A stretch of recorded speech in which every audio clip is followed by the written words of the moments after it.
आप सुन रहे हैं आज तक रेडियो।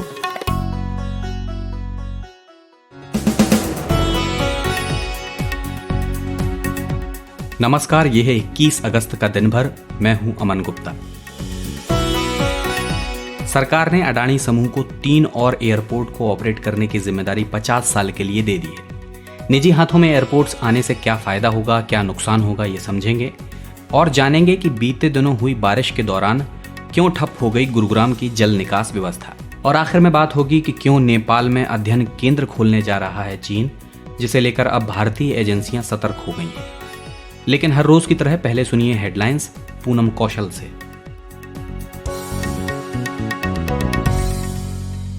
चुनाव आयोग ने कोरोना के दौर में चुनाव कराने के लिए गाइडलाइंस शुक्रवार को जारी कर दी। आयोग ने कोरोना के चलते उम्मीदवारों को ऑनलाइन नॉमिनेशन भरने की सुविधा दी है। थर्मल स्कैनिंग के बाद ही मतदाताओं को वोट डालने दिए जाएंगे। कोरोना पॉजिटिव, कोरोना संदिग्ध या क्वारंटीन किए गए लोगों के लिए विशेष व्यवस्था की जाएगी। वो पोस्टल बैलेट से भी वोट डाल सकेंगे। बिहार में जल्द ही विधानसभा चुनाव होने हैं। भारत में कोरोना संक्रमण से ठीक होने की दर 74% हो गई है। देश में अब तक 29 लाख से अधिक संक्रमण के मामले सामने आ चुके हैं। फिल्म अभिनेता सुशांत सिंह राजपूत की संदिग्ध मौत की जांच कर रही सीबीआई की टीम ने मुंबई में आज उनके रसोइये से पूछताछ की है। तेलंगाना के हाइडेल पावर प्लांट में आग लगने की घटना में अब तक 9 लोगों के शव बरामद कर लिए गए हैं। करीब 1 दर्जन लोगों को बचाया भी गया है। दिल्ली के सैन्य अस्पताल में भर्ती पूर्व राष्ट्रपति प्रणब मुखर्जी की हालत स्थिर बनी हुई है। वो इस समय वेंटिलेटर सपोर्ट पर हैं। और हरियाणा में अब शनिवार और रविवार को आवश्यक सेवाओं को छोड़कर सभी दुकानें बंद रहेंगी। यूपी में पहले से ही शनिवार रविवार का लॉकडाउन जारी है। आज तक रेडियो सुनता है सारा जहां। आज तक रेडियो पर यह है इवनिंग न्यूज एनालिसिस दिन भर और मेरा नाम है अमन गुप्ता। अहमदाबाद, लखनऊ और बेंगलुरु के बाद पब्लिक प्राइवेट पार्टनरशिप के तहत सरकार ने 50 साल के लिए देश के 3 और हवाई अड्डों के संचालन की जिम्मेदारी अडानी समूह को दे दी है। ये एयरपोर्ट्स हैं तिरुवनंतपुरम, जयपुर और गुवाहाटी। गुरुवार को हुई कैबिनेट की बैठक में यह फैसला लिया गया, लेकिन अब इस निर्णय का विरोध भी होने लगा है। और विरोध के ये सुर उठे हैं गैर बीजेपी शासित राज्य केरल से। यहाँ केरल के मुख्यमंत्री पिनराई विजयन ने पीएम मोदी को एक चिट्ठी लिखी है और कहा है कि ये सरकार का फैसला एक तरफा है और राज्य के लोगों की इच्छा के खिलाफ है। केरल की लेफ्ट सरकार का कहना है कि सर्वदलीय मीटिंग में प्रधानमंत्री नरेंद्र मोदी ने भरोसा दिलाया था कि ऐसा नहीं होगा। केरल के वित्त मंत्री थॉमस आइजक का कहना है कि अडानी इंटरप्राइजेज की बोली से मेल खाने की पेशकश के बाद भी केरल सरकार के हवाई अड्डे के प्रबंधन के दावे को खारिज कर दिया गया। जबकि एयरपोर्ट अथॉरिटी ऑफ इंडिया यानी एएआई के अनुसार तिरुवनंतपुरम हवाई अड्डे के लिए अडानी ने 168 रुपये प्रति यात्री शुल्क की बोली लगाई, जबकि केरल राज्य औद्योगिक विकास निगम लिमिटेड ने 135 रुपये की बोली लगाई थी। बीते साल 25 फरवरी को जब बोलियां खोली गई थीं, उसमें हवाई अड्डों के परिचालन के लिए अडानी समूह ने सबसे ऊंची बोली लगाई थी। अब प्राइवेट हाथों में संचालन पहुंचने से किस तरह के बदलाव होंगे और सरकार की भूमिका किस हद तक रह जाएगी, इसे समझने के लिए हमने बात की इंडिया टुडे हिंदी पत्रिका के संपादक अंशुमान तिवारी से। अंशुमान जी, सरकार की ओर से प्रकाश जावड़ेकर ने कल आकर इस फैसले के तो फायदे गिना दिए। उन्होंने कहा कि इससे 1070 करोड़ रुपए मिलेंगे। इन पैसों से एयरपोर्ट अथॉरिटी ऑफ इंडिया दूसरे शहरों में एयरपोर्ट विकसित करेगी, काफ़ी काम आएगा ये पैसा। और दूसरा फ़ायदा उन्होंने ये कहा कि यात्रियों को अच्छी सुविधा भी मिलेगी। लेकिन आप कैसे देखते हैं, क्या वाकई इनका कोई फ़ायदा है या कोई नुकसान भी है इस प्राइवेटाइजेशन का? देखिए, प्राइवेटाइजेशन एयरपोर्ट्स का एक बराबर चलने वाली प्रक्रिया है और भारत में एयरपोर्ट्स की प्राइवेटाइजेशन से सर्विसेज बेटर हुई हैं। अगर हम पिछले दौर में देखें तो चाहे वो दिल्ली, मुंबई, चेन्नई, बेंगलोर जैसे बड़े एयरपोर्ट हो या उसके बाद जो दूसरी बी और सी कैटेगरी के एयरपोर्ट्स थे जिनके प्राइवेटाइजेशन से उनमें निवेश भी हुआ और उनसे फायदा भी हुआ। पर इस समय इस प्राइवेटाइजेशन का मकसद सबसे महत्वपूर्ण वो लगता है जो बात आपने पहले कही कि 1000 करोड़ का राजस्व मिलेगा। सरकार गहरे दबाव में है, रेवेन्यूज नहीं है, जीएसटी का कलेक्शन टूटा हुआ है, इनकम टैक्स का कलेक्शन टूटा हुआ है। उस समय सरकार प्राइवेटाइजेशन का इसलिए नहीं कर रही है कि लोगों के लिए सुविधाएं बढ़े, क्योंकि वायु सेवा में या एविएशन सेक्टर में आने वाले 1-1.5 साल तक कोई ग्रोथ होने वाली नहीं है। भारत में अभी तो नवंबर या दिसंबर तक फ्लाइट्स ही सामान्य शुरू हो पाएंगे, और फिर भी वो छोटे शहरों में जाकर उड़ानें शुरू करना, ये अभी हाल फिलहाल में अगले साल 1.5 साल में संभव नहीं दिखता। उड़ान स्कीम जो सरकार ने पिछले दिनों लॉन्च की थी, उसकी भी सफलता के या उसकी भी उस तरह से शुरुआत नहीं हो सकी। तो तात्कालिक तौर पर कोशिश ये है कि इनसे बेचकर 1,000 करोड़ 1,500 करोड़ रुपए 1,070 करोड़ रुपए का राजस्व आ जाएगा। दूसरी बात ये समझना जरूरी है कि 11 एयरपोर्ट की प्राइवेटाइजेशन की पॉलिसी पे पहले ही सरकार काम कर रही है, जिसमें 6 एयरपोर्ट पहले ही दिए जा चुके हैं, जिसमें जयपुर, अहमदाबाद, लखनऊ जैसे एयरपोर्ट भी हैं। तो उसी चरण में ये दूसरा अगला चरण है, जहां से कुछ और एयरपोर्ट देकर कुछ राजस्व कलेक्ट कर लिया जाए। अंशुमान जी, सरकार अब इन एयरपोर्ट्स पर एक तरीके से ओनर ऑपरेटर की भूमिका से निकलकर रेगुलेटर की भूमिका में होगी, इसका क्या असर होगा? ये आदर्श प्रक्रिया है और होना चाहिए। मुझे लगता है कि सरकार को ओनर होना ही नहीं चाहिए बिजनेसेस में किसी भी तरीके की प्रक्रियाओं का, जहां पारदर्शिता के साथ, ट्रांसपेरेंसी के साथ कंपटीशन लाते हुए सरकार ने अपने आप को विथड्रॉ किया है और रेगुलेटर की भूमिका में रही है। वहां हमने ग्रोथ देखी है। हमने टेलीकॉम का पिछला दौर देखा है, जब अच्छी ग्रोथ आई थी और BSNL और विजय संचार निगम सेवाओं से बाहर आए थे, या उन्होंने अपनी जगहों पर अपने मार्केट में प्राइवेट सेक्टर को आने की छूट दी थी। तो ये एक आदर्श प्रक्रिया है, लेकिन ये प्रक्रिया सिलेक्टिवली लागू की जा रही है। रेलवे में हिम्मत नहीं की जाती कि रेलवे जो सबसे भारत में आम लोग सबसे ज्यादा इस्तेमाल करते हैं, उसकी सेवाएं बहुत खराब है, वहां प्राइवेटाइजेशन की या वहां बड़े पैमाने पर सरकार ओनर के हिस्से से बाहर आ जाए, सिलेक्टिव 10-5 ट्रेनें चलाने की कोशिश की जाती है। तो अगर ये एक स्थायी नीति हो और सरकार धीमे धीमे बिजनेसेस से वापस आए, ट्रांसपेरेंट ढंग से सही कीमत पर सरकारी एसेट्स का प्राइवेटाइजेशन करे और निजी क्षेत्र को लेकर आए, तो उसका लाभ देश को ही मिलता है। क्योंकि हमने जितने भी क्षेत्रों में प्राइवेटाइजेशन होते देखा है पिछले 15-20 सालों में, ईमानदार प्राइवेटाइजेशन कंपटीशन के साथ, वहां रोजगार भी आए हैं, वहां सर्विसेज भी बेहतर हुई हैं और उन सेक्टर में भारत आगे भी बढ़ा है। दिल्ली NCR में बुधवार और गुरुवार को हुई मूसलाधार बारिश ने व्यवस्थाओं की पोल खोलकर रख दी। जगह जगह सड़कों पर नदियों सा नजारा था। गुरुग्राम में तो हालात हद से बदतर हो गए। Golf course road, DLF phase 4 और सेक्टर 10 के अंडरपास में पानी भरने की तस्वीरें हम सब ने देखी। जिला राजस्व विभाग ने बताया कि गुरुग्राम शहर में 32 घंटे में 169 mm बारिश हुई और बीते 10 सालों में हुई ये सबसे भारी बारिश थी। उनके रिकॉर्ड के अनुसार 22 अगस्त 2010 को 162 mm बारिश हुई थी, तब भी बाढ़ जैसे हालात पैदा हो गए थे। वहीं गुरुग्राम से सटे नोएडा में जल निकास की स्थिति उतनी खराब नहीं थी।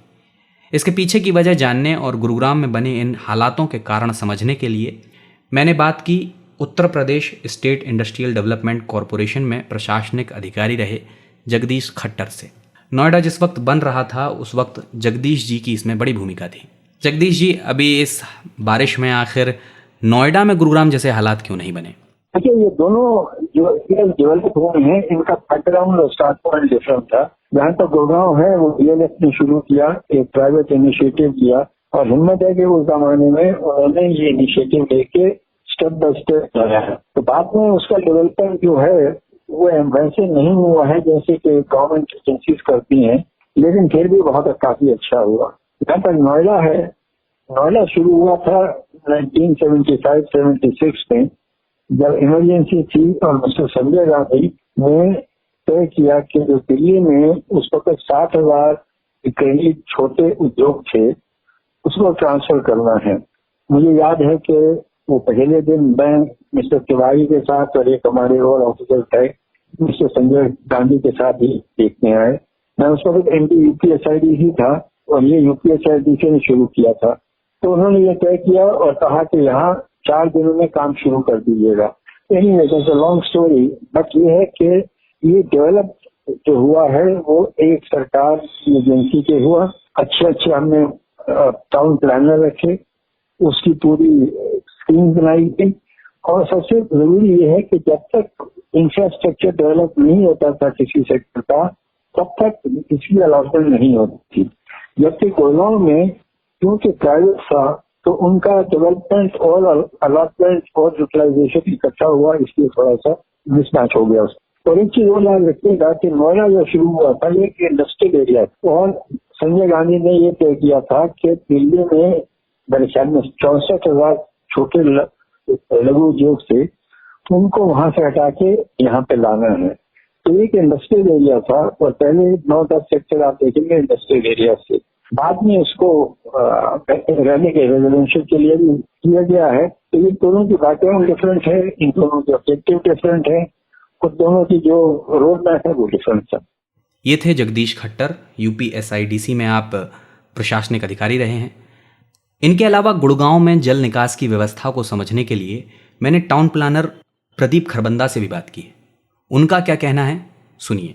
जैसे जो पहाड़ियों का पानी ऊपर से नीचे आता है वैलीज में नीचे, वो परकोलेट तो कहीं हो नहीं पाता, इतना कंक्रीटाइजेशन हो गया है, वो पानी नीचे जा नहीं पाता। और हमारे जो ड्रेन्स हैं, जितना सरफेस रन ऑफ इकट्ठा हो जाता है उसको कैटर नहीं कर पा रहे वो, because they are not properly planned and design. And कहीं ना कहीं जो है हमारे सीवरेज सिस्टम से भी इंटरसेप्ट हो रहे हैं, जिसका एक सीवरेज ट्रीटमेंट प्लांट जो हमारे 2 है वहां पे उन पे बहुत लोड पड़ रहा है। अगर वो पानी प्रॉपरली अगर परकोलेट नहीं होता तो नेचुरली वो ड्रेन्स में आएगा। वो ड्रेन्स में आने से क्या है कि ड्रेन्स प्रॉपरली उसको कैटर नहीं कर पाते और जो है ना सीवरेज सिस्टम से इंटरसेप्ट हो रहा है, तो वो सीवरेज सिस्टम सीवेज के साथ मिलकर के सीवेज ट्रीटमेंट प्लांट पे चला जाता है, अननेसेसरी का लोड बढ़ता है। तो हमें इससे बहुत 2 तरह के नुकसान है। एक तो है कि सीवेज ट्रीटमेंट प्लांट पे लोड बढ़ रहा है, दूसरा जो पानी नेचुरली ट्रीट होना चाहिए इन्फिल्ट्रेशन से, सॉइल की नेचुरल प्रॉपर्टी से, वो ट्रीट नहीं हो पाता। और ये भी एक रीजन है कि वहाँ का जो सब सॉइल वाटर है, सब ग्राउंड वाटर है, वो नीचे जा रहा है। और हमारा सिस्टम सब इफिशिएंट नहीं है, ना उसमें इतनी सिल्टिंग होती है, ना प्रॉपरली क्लीन हो रही, तो जो उनकी इनफैक्ट जो एग्जिस्टिंग कैपेसिटी है वो भी उसको कैटर नहीं कर पा रहे। So that is the reason. Every year this happens, but सरकार जो है कान नाक बंद करके बैठी, उनको कुछ समझ में नहीं आ रहा है इसमें। And this is going to be disaster someday. Pradeep ji, इस जानकारी के लिए आपका बहुत बहुत शुक्रिया। आज तक रेडियो अब सुनिए आज तक की मोबाइल एप्लीकेशन पर भी। प्ले स्टोर से आज तक की मोबाइल ऐप डाउनलोड करें। ऐप में आपको सबसे ऊपर राइट साइड में 3 आइकन दिखेंगे, उनमें से एक जो सबसे बीच में है वो है आज तक रेडियो का आइकन। तो उसे उंगली से जरा सा छू दीजिए और खुल जाएगा हमारा पिटारा, जिसमें क्या है, न्यूज़ तो हर जगह है, पर हमारे यहाँ न्यूज़ है सही कॉन्टेक्स्ट के साथ। खबर तो आ गई, पर खबर से आगे की बात क्या है, उसका एनालिसिस आपको हमारे यहाँ मिलेगा। और इस ठिकाने पर सिर्फ खबरें ही नहीं हैं, ज्ञान की बातें हैं, मज़ेदार किस्से हैं, बतकही है और भी बहुत कुछ है, जिसका स्वाद लेने के लिए इस गली के चक्कर लगाते रहें। आज तक रेडियो कहते हैं इसे, सुनता है सारा जहां। नेपाल और भारत के रिश्तों में आई कड़वाहट के बीच नेपाल में अपना प्रभुत्व बढ़ाने की कोशिशें लगातार चीन कर रहा है। अब रिपोर्ट आई है कि चीन नेपाल में 30 अध्ययन केंद्र यानी स्टडी सेंटर खोलने जा रहा है। इनका इस्तेमाल कूटनीतिक गतिविधियों के लिए भी किया जा सकता है। लिहाजा भारतीय एजेंसियां चीन के इस कदम पर नज़र बनाए हुए हैं। इन अध्ययन केंद्रों के अलावा चीन नेपाल में सामाजिक और सांस्कृतिक गतिविधियां भी बढ़ा रहा है। इसके पीछे चीन की मंशा क्या है, और इस मामले को समझने के लिए हमारी सहयोगी पूनम कौशल ने आज तक रेडियो के संवाददाता जितेंद्र बहादुर से बात की है। जितेंद्र ने इस मसले पर बारीकी से अध्ययन किया है। देखिए, नेपाल एक बार फिर जो है लगातार चीन की तरफ खिंचता हुआ दिखाई पड़ रहा है, क्योंकि पिछले दिनों जिस तरीके से पाकिस्तान से संबंधों की चीन की बात लगातार आ रही थी, चीन की ये कोशिश लगातार रही है कि नेपाल, जो कि भारत का सबसे करीबी और पड़ोसी देश है, और ये कहा जाता है कि भारत के साथ नेपाल के रोटी और बेटी के संबंध हैं, तो उसको किस तरीके से दूर किया जाए। जो जानकारी इस वक्त हमारे पास सूत्रों के हवाले से आ रही है, उसमें ये मिल रहा है कि जो नेपाल का तराई वाला इलाका है, इस पूरे इलाके में करीब 30 के आसपास चाइनीज स्टडी सेंटर खोले गए हैं। इसका सीधा और साफ मकसद ये है कि चीन यहाँ पर उन लोगों को चाइनीज लैंग्वेज सिखाने की कोशिश कर रहा है। चाइनीज लैंग्वेज जो मैंडारिन है, उसको ज्यादा से ज्यादा सिखाया जा रहा है। साथ ही इन लोगों का इस समय काउंसलिंग भी की जा रही है और इनकी नौकरी देने की भी बात चीन की तरफ से चल रही है। तो इस तरीके के कदम उठाए जा रहे हैं चीन की तरफ से।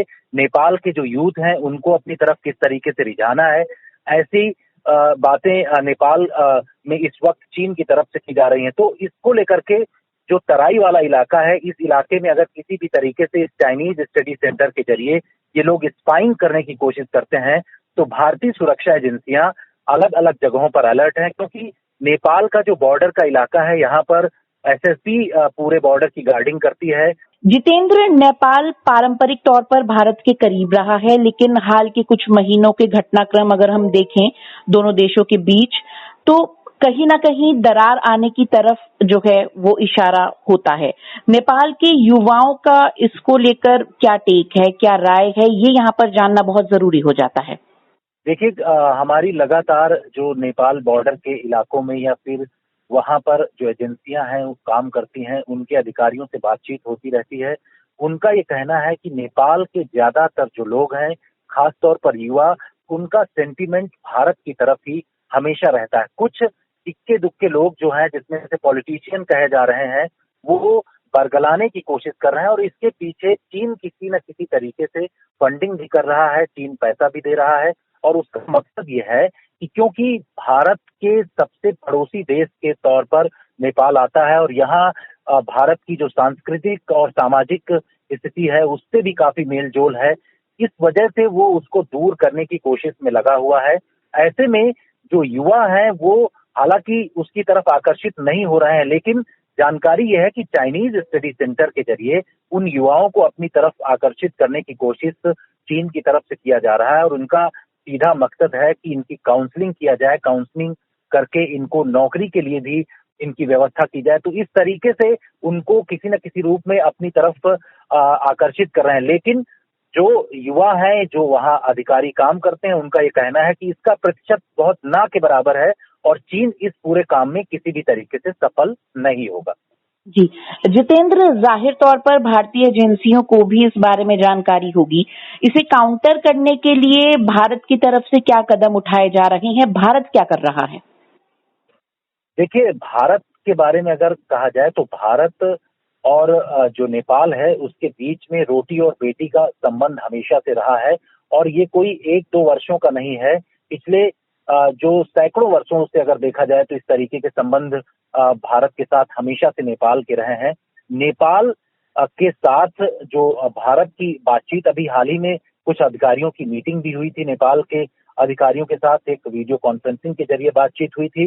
डेवलपमेंट के काम भारत की तरफ से लगातार नेपाल में किए जा रहे हैं और इसका सीधा मकसद ये है कि जो वहाँ के युवक हैं उनको ज्यादा से ज्यादा उस डेवलपमेंट में जोड़ा जाए। इसके अलावा जो गोरखा सैनिक हैं नेपाल के, उनको भी ज्यादा संख्या में भारत में उनको जगह दी जाती है। तो ये साफ भारत का मकसद है कि किसी भी तरीके से चीन इन चीजों में अगर कामयाब होने की कोशिश कर रहा है तो वो कामयाब ना हो सके, क्योंकि भारत ये चाहता है कि चीन जो भारत के पड़ोसी देश हैं उनको किस तरीके से अपनी तरफ आकर्षित किया जाए, लेकिन भारत उनको रोकने की पूरी कोशिश कर रहा है, चाहे बांग्लादेश हो, चाहे नेपाल हो या फिर अन्य पड़ोसी देश हो जिनको कि चीन की तरफ से किसी न किसी रूप में रिझाने की कोशिश की जाती है। लेकिन भारत की रणनीति अलग है। भारत किसी भी तरीके से जो उसके सांस्कृतिक और सामाजिक संबंध हैं नेपाल के साथ, उस रणनीति के तहत काम कर रहा है जिससे कि इसमें किसी भी तरीके की खटास न हो। हालांकि कुछ ऐसे लोग हैं, कुछ ऐसे पॉलिटिशियन हैं जो इसमें परिवर्तन करके उसमें खटास लाने की कोशिश कर रहे हैं, लेकिन वो अपने इस मंसूबे में कामयाब नहीं होंगे। ये थे आज तक रेडियो के संवाददाता जितेंद्र बहादुर, जिनसे बात कर रही थी हमारी सहयोगी पूनम कौशल। और दिन भर में चलते चलते हेडलाइंस एक बार फिर। चुनाव आयोग ने कोरोना के दौर में चुनाव कराने के लिए गाइडलाइंस शुक्रवार को जारी कर दी। आयोग ने कोरोना के चलते उम्मीदवारों को ऑनलाइन नॉमिनेशन भरने की सुविधा दी है। थर्मल स्कैनिंग के बाद ही मतदाताओं को वोट डालने दिए जाएंगे। कोरोना पॉजिटिव, कोरोना संदिग्ध या क्वारंटीन किए गए लोगों के लिए विशेष व्यवस्था की जाएगी। वो पोस्टल बैलेट से भी वोट डाल सकेंगे। बिहार में जल्द ही विधानसभा चुनाव होने हैं। भारत में कोरोना संक्रमण से ठीक होने की दर 74% हो गई है। देश में अब तक 29 लाख से अधिक संक्रमण के मामले सामने आ चुके हैं। फिल्म अभिनेता सुशांत सिंह राजपूत की संदिग्ध मौत की जांच कर रही सीबीआई की टीम ने मुंबई में आज उनके रसोइये से पूछताछ की है। तेलंगाना के हाइडेल पावर प्लांट में आग लगने की घटना में अब तक 9 लोगों के शव बरामद कर लिए गए हैं। करीब 1 दर्जन लोगों को बचाया भी गया है। दिल्ली के सैन्य अस्पताल में भर्ती पूर्व राष्ट्रपति प्रणब मुखर्जी की हालत स्थिर बनी हुई है। वो इस समय वेंटिलेटर सपोर्ट पर हैं। और हरियाणा में अब शनिवार और रविवार को आवश्यक सेवाओं को छोड़कर सभी दुकानें बंद रहेंगी। यूपी में पहले से ही शनिवार रविवार का लॉकडाउन जारी है। खबरों की हलचल और देश विदेश का मिजाज। आप सुन रहे हैं आज तक रेडियो। आज तक रेडियो पर शाम के न्यूज़ एनालिसिस दिन भर में अब वक्त हो गया है आपसे विदा लेने का, लेकिन उससे पहले आज का खत पढ़ देते हैं। आज का खत है नागेंद्र त्रिपाठी, गाडरवारा, नरसिंहपुर, मध्य प्रदेश से। नागेंद्र लिखते हैं कि पंडित जसराज जी पर नामी ग्रामी कार्यक्रम उन्हें अद्भुत लगा।